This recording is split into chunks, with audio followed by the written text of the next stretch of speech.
noite. A casa agradece a presença de todos. Hoje a nossa palestrante é a Gabriele, trabalhadora da casa. Achei muito gostoso o tema dela, Receita da Felicidade. Todo mundo gosta de saber uma receitinha, né? Então eu acho que vai ser muito, muito bom a gente saber essa receita. Então nós vamos pedir para a Gabi já fazer a prece inicial, a palestra e já faz a prece de encerramento. Após, permaneçam todos bem, numa conexão bem gostosa com o plano espiritual, com Jesus, para que possa, na sala de passe, receber o que realmente precisamos.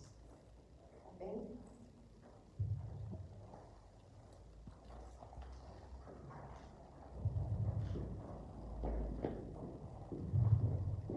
Boa noite, pessoal.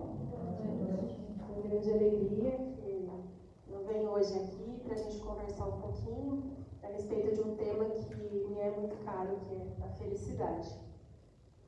Então, para a gente começar, eu gostaria que todo mundo convidar vocês para a gente fechar os olhos, tentar elevar o coração para o mais alto e agradecer a Deus, agradecer a Jesus pelas oportunidades que a gente recebe todos os dias, pelas bênçãos, pela luz, pelas intuições que nós recebemos todos os dias. Só temos a agradecer. E pedir somente a Jesus que nos dê força, que nos dê iluminação, para que a gente possa superar sempre os nossos desafios com a fé e a alegria que Ele nos ensina. Que assim seja.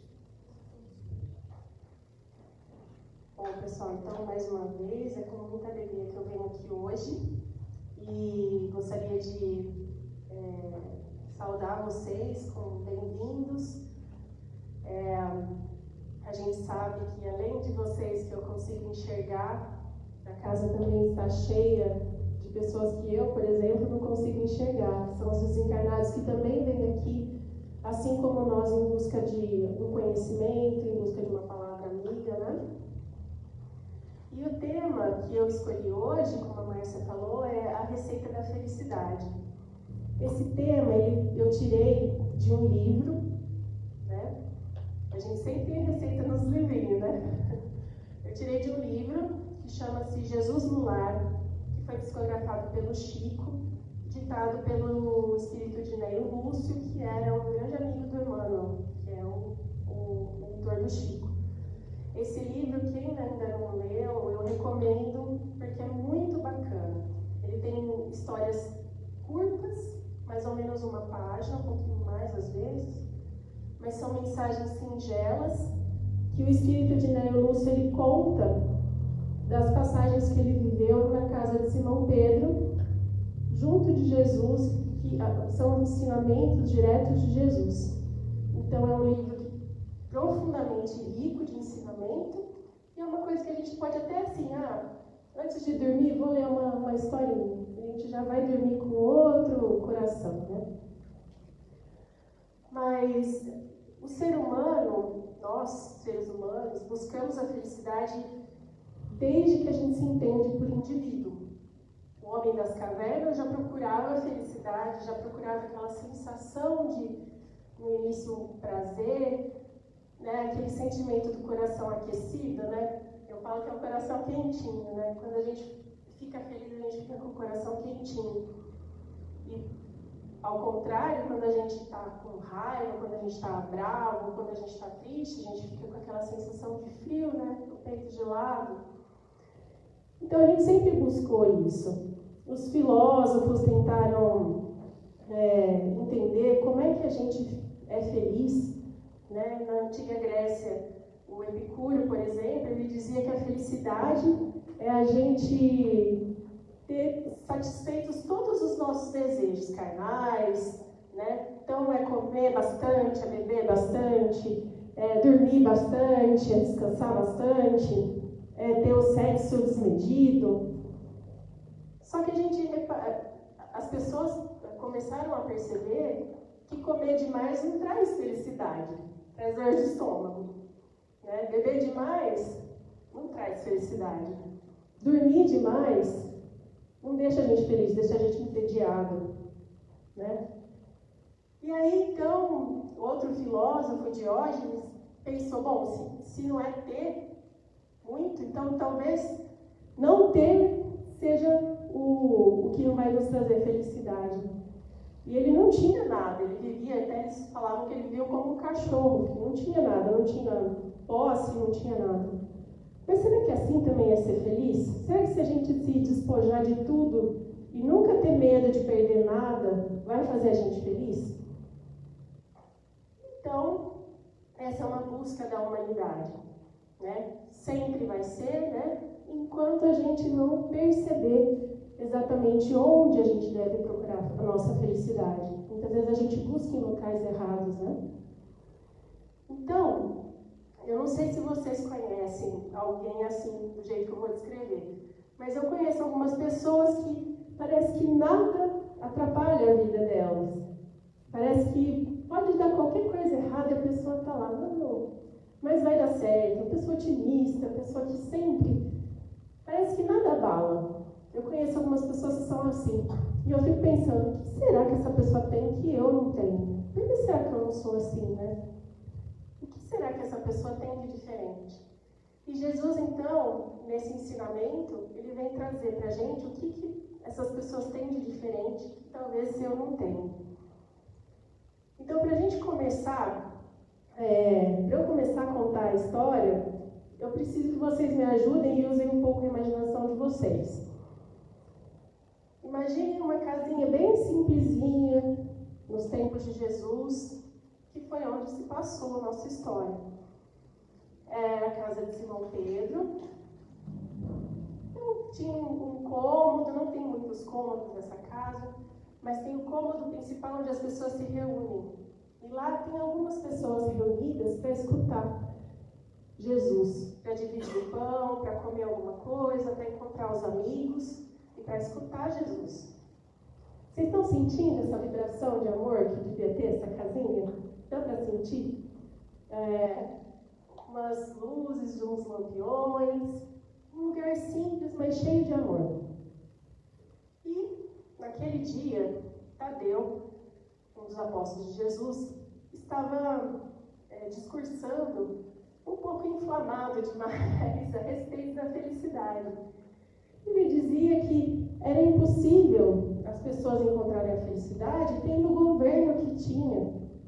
Porque ele estava falando porque os governantes eles só queriam dinheiro para eles, que eles comiam demais e o povo comia de menos, que o povo trabalhava muito. Não mudou nada por enquanto, né, pessoal? Até hoje é meio assim. Mas ele estava falando que a felicidade dele, ele não podia ser feliz porque os governantes, os rabinos, atrapalhavam a vida dele. E aí, né, Jesus calmo, esperando. Quando ele terminou de conversar, Jesus virou para ele e falou assim: Tadeu, como interpreta você a felicidade? Nesse momento, eu imagino que todo mundo olhou para o Tadeu. E ele deve ter pensado, né? E agora? O que eu vou falar? E eu acho que ele deu uma desesperadinha e deu uma resposta de Miss. Ele falou assim, não, Senhor, a felicidade é a paz de todos. Vou tentar me safar com essa, né? Mas é claro que não é por aí. E Jesus falou assim, bom, ele não se contentou, claro, né? Ele falou, tudo bem, isso daí eu não desconheço. Entretanto, Tadeu, estimaria saber como você se sentiria realmente feliz. Nessa hora, eu acho que Tadeu deu um engoliu seco e começou a procurar na cabeça dele qual resposta que ele poderia dar que satisfaria aquela pergunta. E aí ele começou, né? Então vamos lá, eu vou falar para vocês mais ou menos o que ele falou. Ele falou que ele se sentiria feliz se ele alcançasse a compreensão das pessoas, dos outros. E que o próximo dele não desprezasse que ele tem intenções nobres e puras. Ele queria que, aqueles que convivem com ele, que apesar dos seus erros, eles reconhecessem que ele tinha um propósito sincero de acertar. Até aí tudo bem, né? Todo mundo quer isso, né? A gente quer que as pessoas olhem, quando a gente erra, que as pessoas olhem e falem, não, poxa, ele errou, mas ele estava tentando acertar. Ele tem um propósito bom, a intenção dele foi boa, né? A compreensão, então o reconhecimento. Ninguém aqui levanta da cama falando, não, hoje eu vou errar, né? Hoje eu vou fazer o pior que eu puder fazer de mim. Não, a gente não acorda assim. A gente acorda pensando, nossa, hoje eu vou tentar acertar todas. A gente consegue? Não consegue. Aí ele continua falando que ele queria que os semelhantes dele considerassem ele de justa forma, porque os seus ideais eram elevados. Então ele acreditava que aquilo que era a crença dele era a verdade e era um ideal elevado. E ele falou também que ele gostaria que ele pudesse trabalhar sem impedimentos e que a maledicência o esquecesse. Ninguém gosta aqui de saber que alguém falou mal da gente, né? Ninguém gosta. Aí ele continua. Ele falou que ele gostaria que ele tivesse a cordialidade alheia, que ele vivesse num mundo, olha só que bonito, onde a indiferença, a calúnia, o sarcasmo e a suspeita não tivessem lugar. Quem não gostaria de viver num mundo assim, né? Que a gente pudesse, né, falar e ser livre e não esperar que as pessoas o caluniassem, né? Ou houvesse maledicência, ou agissem com sarcasmo, né? As pessoas com quem ele fala que as pessoas com quem ele convive, ele gostaria que elas buscassem nele não as imperfeições do corpo, mas sim a boa vontade que ele presume conservar na alma. Eu não quero que as pessoas me olhem pelo que eu sou por fora, mas sim pelos meus ideais, por aquilo que eu sou por dentro. Então, resumindo, ele falou, eu gostaria de ser compreendido, respeitado e estimado por todos. Embora, e aí é a parte mais legal que eu acho da fala dele, embora não seja ainda o modelo de perfeição que o céu espera de mim. Nenhum de nós que estamos aqui na Terra somos esse modelo de perfeição. Né? Todo mundo aqui concorda? É isso comigo? Alguns são mais perto, alguns são mais longe, mas a gente ainda não é o modelo. Aí, eu acho que nesse momento todo mundo deixou de olhar para o que o Tadeu estava falando e voltou de novo a olhar Jesus, esperando para aquele sermão que ele ia dar, né? E agora, o que Jesus vai falar, né? Acho que ele vai dar um sermão para botar o Tadeu no lugar dele. Só que Jesus não era assim. Jesus, ele ensinava da maneira mais doce, mais delicada possível. E ele falou uma frase.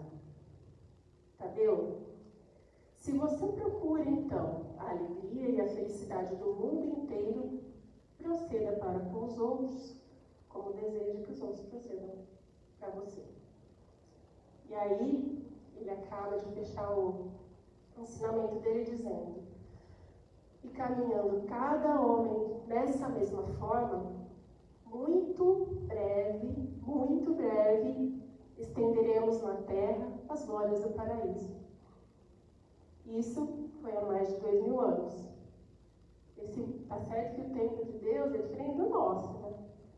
2000 anos não é nada para a eternidade, mas ele disse que muito breve, se a gente conseguisse usar esse ensinamento dele, muito em breve a terra se tornaria o paraíso. E a gente está esperando ainda, né? A gente conseguir tomar consciência. Bom, depois dessa história, eu fiquei pensando, né, quando eu li. Por que será que a gente ainda não é feliz aqui na Terra?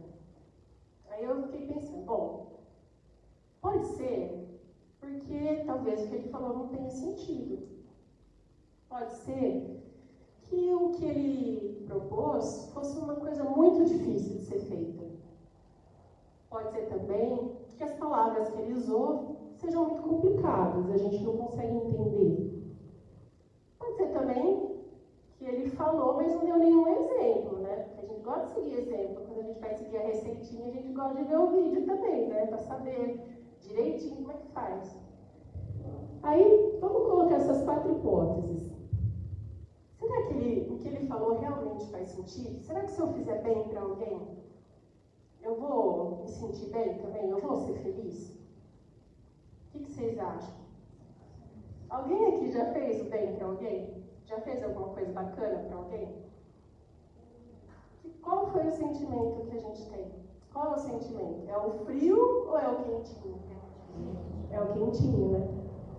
Quando a gente é cientificamente provado que quando a gente faz o bem, a gente tem descargas de serotonina, o nosso cérebro faz a gente se sentir melhor. Até a nossa saúde melhora. E quanto mais a gente faz para alguém próximo da gente, porque às vezes a gente fala, eu vou fazer uma doação lá para o Médicos Sem Fronteira. Legal, muito bom. Mas a gente não está vendo, a gente não tem contato, a gente sabe o que a gente fez. Mas se a gente fizer uma doação para alguém que está mais perto ainda da gente, a gente aumenta ainda esse sentimento. É um sentimento que se estende por mais tempo. Ao contrário, quando a gente faz alguma coisa ruim para alguém, como é que a gente se sente? Fica mal. Enquanto a gente não conserta aquilo, aquele negócio fica lá. Esperando, aquele gelinho fica lá. Né? Então, para mim, faz muito sentido o que ele falou. Então, não pode ser essa primeira hipótese. A segunda hipótese que eu coloquei, então, esse é um objetivo muito difícil, é uma coisa inatingível. O que vocês acham? Vocês acham que é inatingível, assim? É mais gostoso a gente fazer o bem ou a gente falar mal?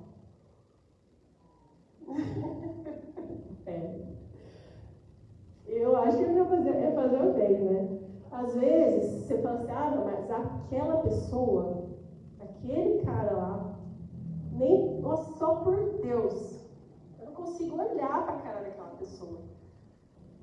Não bateu o santo, não vai rolar. Tudo bem, você não precisa ser amigo da pessoa, você não precisa chamar para sua casa para almoçar com você, passar o final do ano com você. Mas a gente pode rezar por ele, não pode? Se é uma coisa que uma pessoa que eu não suporto, eu posso pedir para Deus, olha, eu ainda não consigo, né? Mas se você puder me dar uma ajuda, né? E se você puder também dar uma ajuda para esse irmão meu, ajuda ele, ajuda a família dele, abençoa ele, né? Isso não vai custar nada e eu tenho certeza que vai aquecer o coração de vocês. Depois vocês fazem o teste e me falam, viu? Então eu acho que não é um objetivo inatingível. Será que as palavras de Jesus são complicadas? Não, né? Ele falava para pessoas simples, que não tinham nem um centésimo do conhecimento que a gente tem hoje, né? Científico, né? E as pessoas entendiam. Então, por que depois de 2 mil anos, será que a gente evoluiu intelectualmente? Evoluímos, né? Então, a gente consegue entender essas palavras simples. Não é por isso que a gente não colocou isso em prática ainda. E o videozinho? Será que Jesus fez um videozinho lá mostrando como é que faz a receita? Vários videozinhos, né? O YouTube de Jesus estava bombando na época. Tinha muitos exemplos, né? Muitos exemplos. Ele estava lá quando Maria Madalena ia ser apedrejada. O que ele fez? Alguém te condenou? Não. Então vai e não peca mais. A única pessoa que acho que pisou, na minha opinião, né? Que pisou nesse nosso globo. Que podia chegar para alguém e falar assim, você sabe com quem você está falando?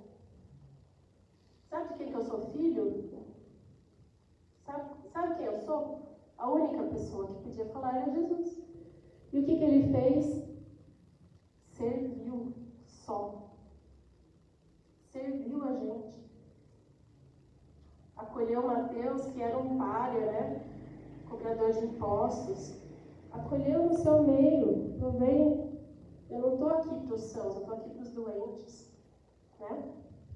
Então, pessoal, a única resposta que eu tenho para por que a gente ainda não conseguiu alcançar a felicidade que Jesus falou que a gente ia alcançar, em breve, se a gente não fosse tão teimoso, a única resposta que eu tenho é que a gente ainda se apega no orgulho e no egoísmo. Né? Quando a gente fala mal de alguém, será que a gente não fala mal para diminuir aquele outro, para que eu seja o bonzão? Será que eu não preciso disso? Será que eu, em vez de olhar para mim no espelho e ver aquela coisa que eu não gosto tanto, eu não viro o espelho para o meu irmão e fico falando dos efeitos dele, às vezes muito menores que os meus? Será que eu não espero o pior dos outros? Às vezes a gente passa uma pessoa, nossa, você viu? Nem olhou para mim, nem me deu bom dia hoje. A gente não sabe o que a pessoa está passando. Às vezes a pessoa está atarefada, atribulada, não conseguiu nem lembrar que você existe, mas tudo bem. Às vezes a pessoa está passando por uma coisa difícil, precisando de um ombro amigo e a gente ainda esperando o pior. Então, pessoal, eu acho que Jesus não veio convocar a gente a correr uma maratona e falar assim, nossa, eu fiz um ato heróico, eu fui lá e, sabe, não é nada disso. Ele veio pedir que a gente faça caminhadas todos os dias, um exercício diário. Pequenas gotas, né? Um sorriso, uma conversa, um bom dia com alegria, né? E a gente se colocar no lugar do outro. Será que eu ia gostar que ele fizesse isso comigo? Será que eu ia querer que ele falasse mal de mim? Será que eu ia querer que ele me virasse a cara? Será que eu ia querer que ele esperasse o pior de mim? Né? E achar que o meu erro foi porque eu quis errar? Não, porque ele estava tentando acertar? Então, pessoal, inclusive, agora, nesse momento de eleições, a gente precisa prestar muita atenção no que a gente vibra, né? Nas mensagens que a gente recebe, o que a gente passa para frente. Será que a pessoa que vai receber a minha mensagem vai melhorar o dia dela se ela receber essa mensagem, ou ela vai ficar tão irritada igual eu, como eu estou com essa mensagem? Né? Ou será que ela vai ficar melhor como eu fiquei com essa mensagem? Então a gente precisa tomar muito cuidado, né? Principalmente nesses tempos onde as vibrações estão os ânimos estão mais acirrados. E, bom, pessoal, para a gente terminar, eu vou contar uma historinha que eu ouvi numa palestra do Divaldo Franco, e que eu acho que é bem pertinente para esse assunto. Dizem que na China antiga, quando o homem casava com uma mulher, essa mulher tinha que acolher a sogra como se fosse sua mãe. Né? Aí, um belo dia, um lindo jovem se apaixonou por uma linda moça e os dois se casaram. Estava tudo às mil maravilhas. Quando eles voltavam da lua de mel, quem que vai morar com o casal? A sogra. A sogra que era viúva, né? Sogra, desculpa. Bom, aí, no começo, as duas se toleravam, né? Era uma risadinha aqui, lá, aquela coisa meio de aquele verniz. Mas depois o negócio foi começando a ficar pior. E aí a sogra começou a querer exigir demais da nora, e a nora queria exigir demais da sogra. E aí era um inferno naquela família. A sogra ia lá falar pro filho, porque essa daí, ó, não traz nenhuma xícara de chá para mim no final da tarde. Onde já se viu, fica lá só se empetecando e nada, não quer nem saber de mim e não sei o quê. E a mulher ia falar com o marido: olha lá, sua mãe, ela quer que eu seja a escrava dela, ela só quer ficar me pedindo as coisas, ela não vai lá nem para pegar um copo de água. Virou aquele inferno. Aí a nora resolveu dar um fim nessa história. Ela foi com um sábio, um homem que era muito sábio, que ele mexia com ervas e com raízes, né, era meio curandeiro. Ela falou: olha, é o seguinte, explicou toda a história dela e falou: ó, você tem que me ajudar. Não aguento mais essa, eu vou dar um jeito, vou acabar com a vida dela. Aí o sábio olhou para ela e falou: eu tenho exatamente o que você precisa. Foi lá, pegou uma raiz, falou: olha, todo dia à tarde você vai fazer um chá para ela, vai ralar um pouquinho dessa raiz, botar no chá, ela nem vai perceber, não tem gosto. Você dá para ela todo dia à tarde. Combinado? Combinado. Só que é o seguinte, ela vai morrer. Se ela morrer, o povo vai desconfiar de você. Então, você trata de mudar sua atitude com ela. Você tem que começar a tratá-la bem, né? Faz os gostos dela, vai ser por pouco tempo, você vai ver. Aí, beleza, foi embora pra casa.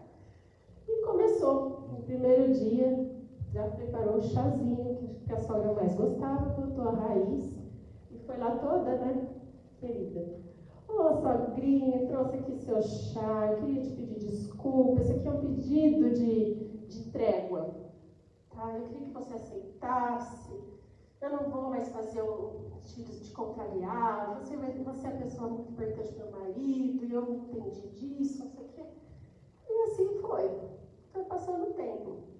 E a sogra, vendo o esforço da nora, começou a derreter aquele coraçãozinho gelado. E aí, tudo bem, foi passando o tempo. E as duas começaram a se dar bem. E aí a nora começou a ficar preocupada. Ai, meu Deus, será? E agora? O que eu vou fazer? Aí até que um dia a sogra chegou toda querida para ela, deu um presente para ela. Olha, esse daqui é um colar que eu ganhei da minha mãe, e agora eu quero passar para você. Nossa Senhora! A nora ficou desesperada. Ela falou: e agora? Agora eu estou gostando da minha sogra, o que eu estou fazendo? E agora? Foi correndo, não sabe? Falou assim: olha, você precisa me dar um antídoto. Aí eu falei: por que antídoto? Na raiz. Eu não posso mais, minha sogra está muito boazinha, eu não posso mais fazer isso, eu vou ficar morrendo de remorso. Aí o sábio começou a dar risada dela. Por que você está rindo do meu desespero, criatura? Aí ele falou assim: olha, fica tranquilo. Essa raiz que eu dei é uma raiz de ginseng, ela vai ficar muito bem, é fortificante, vai ficar com memória ótima. Mas a sua sogra realmente morreu. A sua sogra não existe mais. Quem renasceu é a sua mãe. É uma outra mãe que você ganhou. E agora, a partir da sua vontade, porque você quis, no começo foi meio falso, né? Ela não queria tratar bem de verdade. Mas agora, como vocês duas estão se dando bem, a sua sogra realmente morreu e você ganhou uma mãe. Então, é uma historinha singela, né, pura, mas que demonstra o quanto é importante o nosso primeiro passo. Né? O primeiro passo para mudar, para fazer a nossa reforma íntima. Reforma é difícil mesmo, né? Ninguém gosta de fazer reforma, gente. Mas tem que fazer. Tem hora que tem que fazer. Então, é com essa historinha que eu gostaria de encerrar a minha palavra. E como a Márcia pediu, né? A gente vai fazer, então, a nossa oração final. Queria convidar vocês a fechar de novo os olhos. E vamos voltar novamente naquela casinha humilde onde Jesus conviveu com seus apóstolos, deu seus ensinamentos. E vamos imaginar Jesus aqui na nossa frente, olhando para a gente com aquele olhar muito doce, muito sereno, de quem sabe que nós temos todo o futuro pela frente, que somos herdeiros dos céus.